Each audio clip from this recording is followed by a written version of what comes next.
o mundo tem enfrentado um dos seus períodos mais difíceis ao longo desse último ano. Me conta uma coisa, ao longo desse período, você passou a sofrer mais com alguma dor no seu quadril ou no joelho? Ou de qualquer problema ortopédico? Então esse vídeo é para você. Quais as sequelas ortopédicas do período de isolamento? Que malefícios tudo isso que tem ocorrido ao longo do último ano trouxe para suas articulações? Meu nome é Inácio Ventura, médico ortopedista com especialização em quadril e joelho, sempre trazendo para vocês o que há de mais novo e mais relevante numa linguagem que vocês entendam, sem deixar de aprofundar. Se você quer saber todos os problemas ortopédicos que têm aparecido, suas principais causas, as razões para o aparecimento deles e, o mais importante, as estratégias para a solução, fica comigo até o final. Então vamos lá. Basicamente, ao longo do último ano, a gente viu uma piora dos índices de saúde globais, em todos os aspectos. E como tem se falado muito somente pelo aspecto das internações e mortes, que são extremamente preocupantes e, claro, paralisaram o mundo praticamente, acaba por se deixar de lado problemas menores. Por exemplo, os problemas ortopédicos. E eu posso te dizer, ao longo de todo esse período, eu acompanhei toda a mudança e a evolução para pior da saúde músculo-esquelética da população. Foi aumentando muito o número de pacientes com crises de dor, com suas artroses descompensadas, com a piora global da sua saúde músculo-esquelética e ortopédica, com o aparecimento de dores que não existiam nas suas articulações, chegando a quadros de verdadeiro desespero. Eu posso te dizer que ainda hoje, todas as semanas, eu atendo quase que 40% de pacientes decorrentes de uma piora ou aparecimento de um problema direta ou indiretamente ligado ao isolamento e a tudo isso que a gente está vivendo. De maneira bem clara, eu identifico dois principais grupos de pacientes, vamos dividir assim para ficar mais didático, que já são, vamos dizer, causas para o aparecimento ou piora desses problemas. Em um grupo estão os problemas decorrentes da imobilidade, do aumento da imobilidade e da piora do sedentarismo por conta de toda essa questão que nós temos vivido, levando ao isolamento e ao confinamento das pessoas dentro de casa. E neste primeiro grupo de problemas que apareceram decorrentes da imobilidade e do sedentarismo, existem três causas principais, vamos subdividir mais uma vez em três aspectos principais muito relevantes que têm que ser abordados. O primeiro deles é a falta de mobilidade e de exercícios, obviamente, leva a uma perda de massa muscular e de função.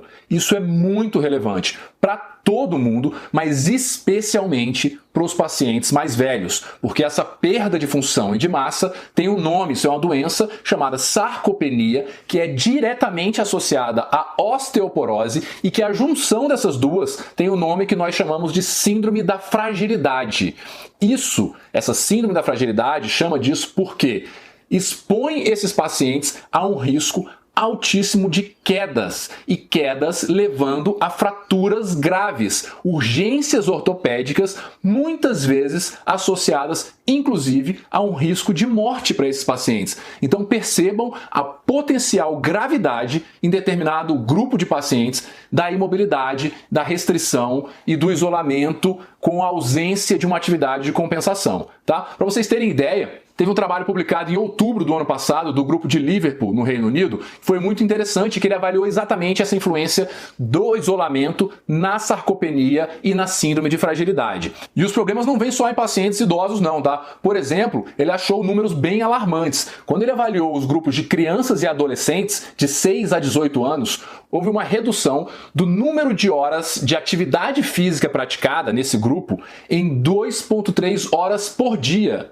E, ao mesmo tempo, um aumento do número de horas para 4,8 horas a mais todos os dias na frente das telas e dispositivos eletrônicos. Então, vocês imaginam toda uma adolescência, uma população jovem, no auge que deveria estar correndo, brincando e produzindo mais de 2 horas a menos de atividade física e quase 5 horas a mais na frente de dispositivos eletrônicos. Olha o prejuízo que isso está causando para a vida dessas pessoas. Quando nós falamos dos adultos, esse trabalho mostrou que, em média, numa população que ele estudou, houve um aumento do número de horas sentado por dia de 5 a 8 horas. Ou seja, muitos de nós já passamos, às vezes, 8, 10 horas por dia sentados nas suas cadeiras de trabalho, ou dentro dos seus carros, ou no transporte público indo para o emprego, houve um aumento, um acréscimo adicional de 5 a 8 horas a mais sentado, quando a gente sabe que o número de horas sentado é inversamente proporcional à saúde. Olha que preocupante são essas informações. E quando a gente vai estendendo e indo mais para o cenário de imobilidade mesmo, que aí sim atinge bem mais os pacientes um pouco mais velhos, a gente está falando, isso são números conhecidos da literatura, que esse trabalho relembrou, que quando eu tenho 2 dias de imobilidade extrema, eu já tenho uma perda de 1,7% de massa muscular. Veja bem, em apenas 2 dias. Quando isso se estende a cerca de uma semana, a gente tem uma perda próxima a 6% de toda a sua massa muscular. Olha que gritante que é isso. E essa diferença, essa perda, é muito difícil de ser compensada. Para você ganhar essa massa muscular perdida, o esforço é muito maior e de muito mais longo prazo do que essa semana que você perdeu aí 6% de massa muscular. Nós não estamos nem falando de pacientes em situação de hospitalização. Os pacientes que tiveram sim, que se contaminaram, tiveram a doença com tamanha gravidade como nós temos vivenciado e precisaram ser hospitalizados, e mais ainda, os que precisaram ir para uma UTI, esses, a gente pode usar o termo assim, definharam. Basta a gente ver quem tem um conhecido próximo que entrou nessa situação, como é que a pessoa sai lá de dentro. Você não reconhece tamanha a perda de massa muscular e densidade mineral óssea, massa óssea também. Então é um paciente exposto a muitos riscos de saúde sob o ponto de vista ortopédico, simplesmente pela situação de imobilidade e falta de atividade física. Muitas vezes não voluntária, gerada pela doença, obviamente. Mas que, na maioria dos casos, que são pacientes jovens e que não se contaminaram ou se contaminaram, mas não tiveram sintomas, são sim voluntários. São pessoas que não praticaram atividade física, mas teriam condições de praticar. É bom que isso fique claro. Então, o primeiro eixo deste grupo de pacientes que sofreram com sedentarismo e mobilidade é esse da massa óssea, massa muscular e função, atividade funcional decorrente de músculo, tá? O segundo grupo é diretamente relacionado a problemas articulares. O que eu quero dizer? E aqui entra o quê? Artrose, especialmente. Artrose do quadril e do joelho, que é o que a gente mais trata, mais de todas as outras juntas. Eu já falei para vocês em outros vídeos que a nossa cartilagem que recobre o osso e está ali tirando o atrito do nosso movimento em cada uma das nossas articulações, é isso que leva à artrose, tá? A artrose é o desgaste dessa cartilagem, que deveria estar se movendo nas nossas juntas de maneira livre e sem atrito, bem lubrificada, e ela começa a gastar. Essa cartilagem que está nesse osso na articulação, pois bem, não chega vaso sanguíneo nela.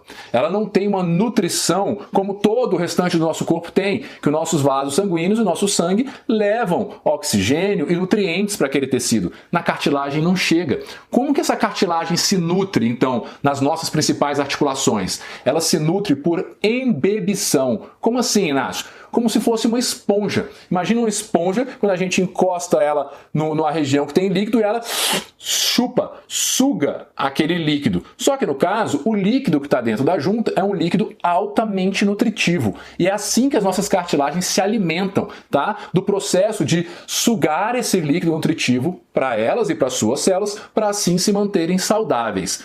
Mas esse processo de sugar esse líquido só ocorre quando existe movimento.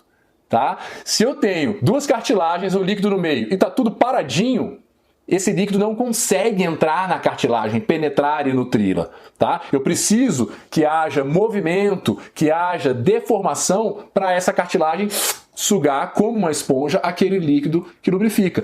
Um exemplo bem claro disso é que todo mundo que tem artrose sabe que quando acorda de manhã e ficou muitas horas parado, dormindo, é o pior momento, um dos piores momentos, dá aquela sensação de que você está todo travado. Por isso, porque a sua junta não teve mobilidade, as suas cartilagens ressecaram ao longo da noite e à medida que você levanta, faz um alongamento, um aquecimento e vai se movimentando, a dor vai melhorando, você vai pegando no tranco, como eu falo com os pacientes, e a coisa vai melhorando porque a cartilagem começa a se nutrir. Então, o segundo eixo de sofrimento e de piora das queixas ortopédicas, especialmente das queixas de artrose, aqui a gente fala mais do quadril e do joelho, durante esse momento de isolamento, é pela imobilidade que leva as cartilagens a não se nutrirem com tanta eficiência. Por isso, tem que se movimentar diversas, inúmeras vezes ao longo do dia, para a sua cartilagem estar bem alimentada e hidratada. O terceiro eixo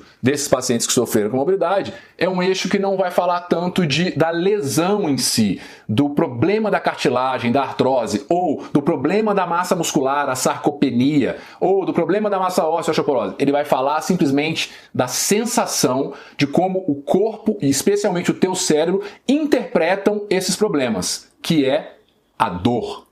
Tá? Então nós sempre repetimos aqui também que são cenários distintos. Eu posso ter problemas e não sentir dor, se meu corpo tem meios de manejar isso de maneira muito eficiente. Outras pessoas têm problemas pequenos, mas sentem muita dor por outras razões. E isso ocorreu de maneira muito clara nesse período que nós estamos vivendo.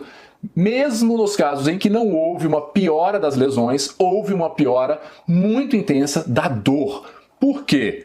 Por esse mecanismo que eu já expliquei antes, que podem piorar as lesões em si e a estrutura muscular que sustenta as tuas articulações, mas a piora da dor por todo o cenário global. Eu já falei para vocês que a interpretação da dor é algo cerebral. O nosso cérebro é que diz para a gente o quanto de dor a gente sente. E isso é influenciado pelos diversos fatores que você imaginar.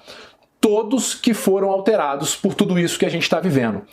Qualidade do sono, nível de ansiedade, nível de estresse, nível de satisfação com a vida, estímulos positivos ou negativos ao que eu sou exposto no meu dia a dia, por exemplo. Então, se eu só estou vendo notícias negativas o tempo inteiro, se eu estou sofrendo com pessoas próximas ficando doentes, se isso me dá medo, isso me deixa ansioso, isso me faz perder o sono, obviamente a sua dor vai piorar. E ainda tem outros fatores, como a alimentação.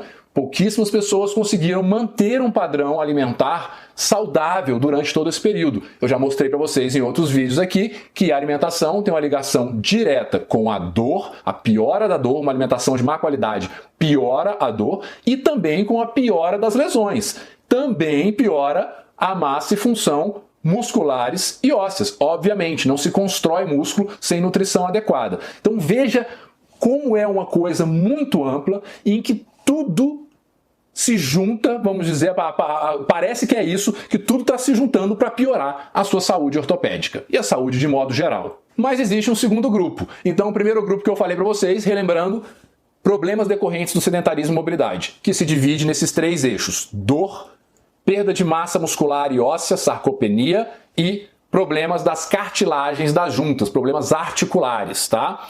O segundo grupo são pessoas que não se deixaram vencer por todo esse cenário que a gente descreveu aqui, pessoas com muita força de vontade que falaram: não, eu não posso ficar imóvel porque eu sei que a imobilidade gera tudo isso que a gente falou aqui, então eu vou me movimentar. Mas a boa vontade somente e o desejo de superar isso nem sempre é suficiente. Então o segundo grupo é um grupo de pacientes que quiseram se movimentar, porém o fizeram de maneira inadequada. Eu vi e vejo todo dia no consultório, por exemplo, o seguinte cenário: Inácio, antes, em 2019, eu fazia pilates 2 vezes por semana, musculação 2 vezes por semana e caminhada, corrida ou natação 2 vezes por semana. Começou tudo isso, eu abandonei tudo, as academias fecharam, meu pilates fechou, tudo isso, e tentei compensar a ausência dessas atividades com a caminhada. Então a pessoa fazia 3 tipos de exercício completamente distintos em ambientes adequados e bem orientados e tentou compensar tudo isso com caminhada. E muitas vezes, como houve essa mudança de padrão alimentar, de qualidade do sono, de tudo isso, a tendência é que as pessoas ganhem peso, essa caminhada ou corrida ou qualquer outra atividade passou a níveis extremos, de muita intensidade, beirando o exagero, muitas vezes sem o descanso necessário e sem a atividade de suporte necessária para a prática desse exercício. Tá? Então esse segundo grupo são pacientes que tentaram manter a sua atividade física e a sua mobilidade, só que praticaram exercícios de maneira errada, sem orientação. E por essa tentativa de compensação, começaram a apresentar diversas lesões ou piora dos seus quadros que já existiam articulares, por exemplo, como a artrose do quadril do joelho. Eu acho que vale a pena eu dizer aqui que esse grupo, essa atitude deles é louvável, tá? Assim, em alguns sentidos. Primeiro, é fato que o exercício salva vidas. Salva vidas. E isso é o mais importante de tudo. Mesmo que piore minha lesão ortopédica, se eu estiver vivo, ok, tô no lucro, tá? Então, a OMS, por exemplo, coloca um número pra gente que em torno de 5 milhões de vidas seriam salvas por ano se a população mundial praticasse mais atividades físicas. Isso de maneira geral, olha só. Neste contexto que nós estamos agora, saiu um trabalho muito bom também, recente, avaliando a relação direta de pessoas que se contaminaram, que foram para a UTI e praticavam ou não atividades físicas. Pessoas que não praticavam atividades físicas tinham um risco de morrer 8 vezes maior do que as pessoas que eram ativas. Então nós estamos falando realmente é fato, isso é inegável. O exercício físico salva vidas. Sempre salvou, assim como eu falei pelos números da OMS, e agora, nesse contexto geral, está salvando mais ainda, tá? Relação direta de pessoas menos hospitalizadas e, quando hospitalizadas, que morrem bem menos, 8 vezes menos do que quem era sedentário. O outro fator é que naquele primeiro grupo, do grupo da imobilidade, do sedentarismo, é muito mais difícil eu fazer essas pessoas, eu convencê-las e fazê-las começar a gostar e ter o hábito da prática da atividade física do que nesse segundo grupo, que são pessoas que já fazem, gostam, se esforçaram, só falta dar alguns ajustes, tá? Então, esse segundo grupo é bem louvável a atitude deles, que é mais fácil a gente colocá-los no caminho do bem e acabar com essas dores ou aliviar muito esses problemas que apareceram pela prática inadequada. Aí algumas pessoas falam, pô, Inácio, mas eu me dediquei tanto, eu vi umas orientações na internet, então eu vi que tinha que ter um trabalho de fortalecimento, se eu quisesse fazer a caminhada, eu fiz, mas ainda assim eu tô com dor. Mais louvável ainda a sua atitude. Mas deixa eu te dizer, existem profissionais que estudam muito tempo só para te orientar como praticar atividade física corretamente, tá? E aí eu tô falando de quaisquer profissionais do movimento. Os dois principais e que eu mais sou fã são os professores de educação física, os educadores físicos e os fisioterapeutas. Cada um deles estudou no mínimo por baixo 5 anos para saber como te orientar.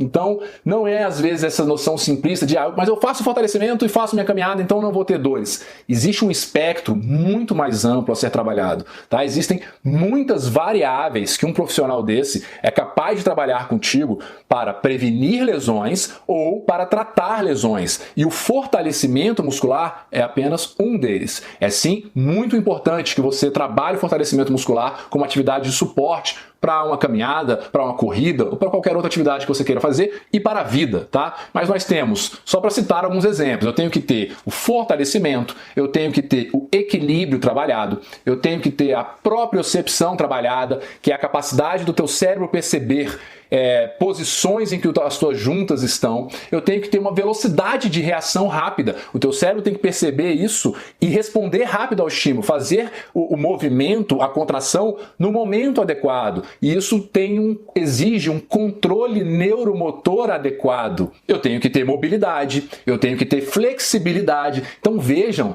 que não é simples. E se não é simples nem citar todos eles aqui, são muitas variáveis, mais ou menos, aí depende dos profissionais, mas tem gente que fala em torno de 11 ou 12 variáveis a serem trabalhadas, você imagina treiná-las, tá? A quantidade, a infinidade de exercícios que não tem que ser feitos para que tudo isso funcione da melhor maneira possível e você realmente previna lesões ou trate lesões e faça a sua prática de exercícios físicos da maneira mais saudável possível. Certo? Então, falamos aqui dos dois principais grupos que sofreram, um decorrente da imobilidade e sedentarismo, o outro decorrente da prática inadequada de exercícios físicos. Apresentamos as principais razões para isso ocorrer, por que ocorre, e logo, estratégias de correção, mas para a gente não falar somente de coisa ruim, que foi o acontecimento todo em si, tudo que a gente tem vivido, e as sequelas que vieram decorrentes disso no sistema musculoesquelético, as sequelas ortopédicas, vamos falar de coisa boa, tá? Por outro lado, o lado bom da moeda é que tudo isso que a gente tem vivido possibilitou, por exemplo, o surgimento de maneira muito rápida, a implantação, regulamentação e prática frequente das consultas por videochamada. Então, muito rapidamente, já em março do ano passado, foi regulamentado e a gente já começou a praticar tanto a telemedicina, consultas por videochamada para medicina, como a telereabilitação, tá? Reabilitação de fisioterapeutas competentes por teleconsulta e teleatendimento, com resultados sensacionais, comprovados, tá? Vários trabalhos mostram esses resultados consagrados e nós, que fazemos isso há mais de um ano, desde março do ano passado, vemos isso todos os dias, tanto em termos de resultados objetivos como de satisfação dos pacientes. Os pacientes têm adorado essa metodologia. Teleconsulta com nós, profissionais médicos, tá? Comigo, mesmo sendo a área da cirurgia. Muitas vezes, obviamente, a gente precisa de uma cirurgia e aí o paciente tem que vir presencialmente, mas a gente já adiantou uma série de coisas com a teleconsulta. Vem, trata e faz a reabilitação depois por telereabilitação com resultados sensacionais.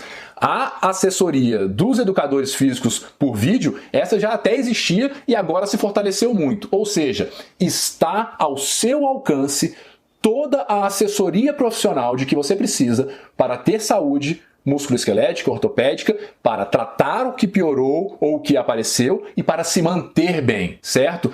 Não tem desculpa. Nós médicos estamos atendendo assim, eu estou atendendo toda semana, atendo por baixo 7, 8 teleconsultas, os fisioterapeutas também e os educadores físicos também, com mais uma vantagem adicional. Nós quebramos todas as fronteiras. Então, se você queria ter acesso a um profissional, mas ele ficava a 1000 quilômetros de distância de você, agora ele fica a uma tela de distância. Nós atendemos pacientes de outros países, de outros continentes, tá? Pessoa da Europa, de vários estados daqui do Brasil, e todos tendo resultados muito empolgantes para nós e para os próprios pacientes. Então, olha que oportunidade mágica que toda essa crise de saúde trouxe. Isso aí foi fantástico, tá? Nos aproximou muito de todos os lugares desse mundão aí e pudemos todos oferecer muito melhores condições de saúde para todos vocês. Outra vantagem, outro quadro positivo dentro de tudo isso. Os pacientes que identificaram o que ocorreria ao longo desse ano, viram, estavam acompanhando os vídeos, estavam acompanhando a gente nas redes, ou seja, estava vendo que a telemedicina já estava acontecendo, que a telereabilitação estava acontecendo, se informa de todo o leque de opções de tratamento que a gente sempre oferta. Esses pacientes que viram tudo isso e se prepararam, falaram, opa, pera lá, vai ter um cenário difícil a ser enfrentado agora pela frente, vou fazer o melhor por mim. Entraram em contato conosco, iniciaram um programa de reabilitação por telereabilitação, na segurança da sua casa, tá? Nos procuraram muitas vezes falando, Nacho, já que vai ter um período aí de maior imobilidade, a minha academia vai estar fechada, eu estou prevendo que minha dor pode piorar, vamos fazer, por exemplo, uma viscossuplementação, vamos utilizar o ácido hialurônico ou viscobiológicos para eu me prevenir, para eu segurar a barra e aguentar esse tempo com maior conforto enquanto toda essa loucura acontece. Os pacientes que fizeram isso, muitos procuraram nutricionista, fizeram consultas com nutricionista também por teleconsulta, ajustaram a alimentação, melhoraram a parte mental. Os pacientes que fizeram esse preparo saíram infinitamente melhores de um período onde o mundo sofreu um monte. Você viu pessoas assim, eu vi isso, pessoas que evoluíram a ponto assim, estão muito mais saudáveis agora do que estavam no final de 2019. Melhoraram sua cabeça, melhoraram sua composição corporal, abandonaram remédios muitas vezes. Então, quem se preparou e fez o dever de casa e fez tudo direitinho, ganhou muita saúde. Mesmo nesse contexto de loucura que nós estamos. E, obviamente, se ganhou saúde global, se precaveu de problemas muito maiores, inclusive de evoluir para a gravidade numa tragédia que nós estamos vivendo. Isso nos mais diversos níveis, tá? Eu tenho pacientes idosos que sofriam com artrose, que fizeram tudo isso e melhoraram muito. Alguns que a gente está postergando uma cirurgia que estava programada de tão bem que ficaram, como atletas. Você pega atletas, pacientes jovens, atletas de elite que melhoraram muito durante tudo isso que a gente está vivendo. Um exemplo clássico é o Cristiano Ronaldo, que quem acompanha ele nas mídias e tudo, viu que foi um atleta que melhorou de desempenho ao longo do ano passado, simplesmente treinando em casa, tá? Então, tudo passa por organização, conhecimento, informações adequadas e vontade, força de vontade. Fazer as coisas certinho traz muitos resultados. Outra coisa boa, vamos para a terceira, é que muitos pacientes realmente não suportaram a piora das queixas. Às vezes, até fazendo tudo isso direitinho, realmente houve uma piora do quadro de artrose do quadril do joelho ao longo desse período. Muitos não suportaram o sofrimento, e eu não acho que o sofrimento tenha que ser suportado, e resolveram operar. vamos aproveitar esse momento, Inácio, não estou aguentando mais, vamos resolver isso. E esses pacientes também foram muito beneficiados, porque eles converteram um momento que poderia ser extremamente trágico nas suas vidas, como infelizmente tem sido para muitos no mundo, talvez num dos melhores momentos de suas vidas, tá? Num renascimento, num novo momento, numa página virada e no começo de uma nova história da vida, que é uma vida sem dor, livre de limitações. E isso eu vi muito porque, por exemplo, ano passado, para vocês terem uma ideia, foi, sem dúvida nenhuma, o ano que eu mais operei na minha vida. O ano que eu fiz mais próteses de quadril, por exemplo, na minha vida foi o ano passado. E graças a Deus tive a bênção de ver muitas dessas vidas modificadas e escutei de muitos pacientes exatamente isso que eu estou falando para vocês. Pô, Inácio, dentro de todo esse cenário, muita coisa triste acontecendo, mas eu posso dizer, 2020 ficou marcado na minha vida como um ano do meu renascimento, como uma vida nova, o ano em que eu parei de sentir dor, que eu passei a ter um quadril normal, um joelho normal e voltei a viver e fazer coisas que eu não fazia anos atrás. Ou seja, converteram um momento de muita negatividade em talvez um dos melhores momentos de suas vidas. Então vocês vejam aí 3 grandes qualidades dentro de todo esse momento difícil que nós estamos vivendo. O surgimento da telereabilitação, da telemedicina, da teleconsulta nas mais diversas áreas, a melhora dos níveis de saúde, de quem se preparou para isso, se organizou e estava bem atualizado e fez tudo antes do início da coisa ou até em momentos durante o transcorrer, e quem não suportou, mas resolveu enfrentar e acabar com o problema da sua articulação e transformar as suas vidas definitivamente, talvez nos melhores momentos. E aí a gente pode dizer que também tem muitos trabalhos endossando isso. Logo no início, em abril do ano passado, eu fiz um vídeo que está aqui no canal falando sobre a segurança de se operar num momento como esse. Ratifico isso agora, tá? Com mais de um ano de acompanhamento, posso dizer que não tive nenhum paciente ou acompanhante diretamente contaminado que tenha tido sintomas por conta de uma cirurgia, tá? Nisso, as técnicas minimamente invasivas favorecem muito, porque são cirurgias muito rápidas que permitem que o paciente, em menos de um dia, já esteja na segurança da sua casa, e isso, associado a protocolos de segurança muito bem estabelecidos em hospitais sérios e respeitados, traz uma segurança muito grande, com níveis de contágio ínfimos, desprezíveis, que eu mesmo posso dizer que não tive, graças a Deus, nenhum em todos os pacientes que eu operei ao longo do último ano.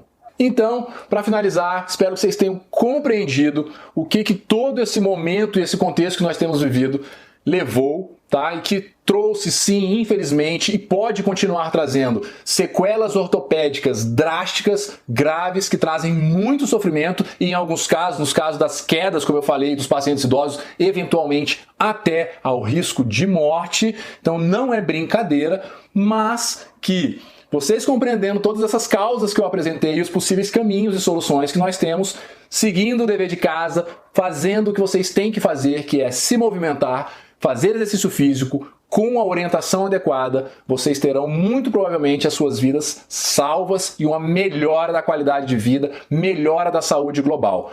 Para os que estão em muito sofrimento, é o momento da gente resolver e virar essa página da sua vida, te dar um quadril novo, te dar um joelho novo e te fazer voltar a viver e transformar isso num momento de extrema felicidade para você. Sendo que todo esse processo de orientação e aconselhamento pode ser conduzido através de uma tela e usando essas grandes vantagens que a tecnologia nos proporciona, aproximando pacientes, médicos, fisioterapeutas, educadores físicos do mundo inteiro. Espero que tenham curtido o vídeo de extrema relevância para esse momento que nós vivemos. Muito obrigado se você ficou até o final. Se gostou, dá o seu joia, curte o vídeo, espalha para quem você está vendo que não está fazendo atividade física, que está sentado ali no sofá no último ano inteiro, que está reclamando de dor, que houve piora da dor, que houve aparecimento de dor. Espalha e fala, olha só, olha essas informações que importantes. Você quer entrar nesse cenário do início do vídeo, de sequelas ortopédicas, ou você quer vir para esse lado do final do vídeo, de mudar a sua vida e se tornar uma pessoa mais saudável e mais feliz? Manda para essas pessoas, manda para os seus grupos. Não esquece de se inscrever aqui no canal e ativar o o sininho para receber todas as notificações sempre que a gente colocar um conteúdo novo. Me segue nas redes sociais para você acompanhar conteúdos mais dinâmicos e a gente bater um papo. No Facebook e Instagram é o @dr.inacioventura. E se quiser conhecer mais a meu respeito e ter conteúdo escrito, vai no meu site, no inacioventura.com.br. Até o próximo vídeo e muito obrigado. Um abração.